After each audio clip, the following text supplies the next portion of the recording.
ಹಾಗಾದ್ರೆ ನೆನ್ನೆ ಬಂದಾಗೆ ಇದು ಒಂದು ಕನಸ? ಕನಸ? ಆ ಕನಸಲ್ಲಿ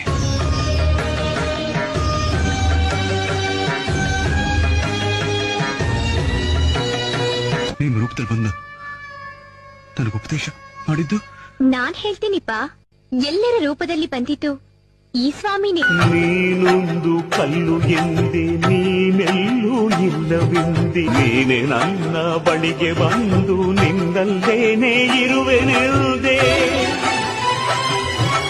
ನನ್ನ ಕಣ್ಣ ತೆರೆದು ಒಳಗಣ್ಣ ತೋರಿಸಿದೆ, ನನ್ನ ಪಾಪ ತೊಳೆಯಲೆಂದು ಗಂಗೆಯಂತೆ ಭೂಮಿಗಿಳಿದೆ. ಹೊರೆಯಲು ತೆರೆಯಲು ಒಬ್ಬನೇ, ಹೊರೆಯಲು ನಂಬನು ಒಬ್ಬ.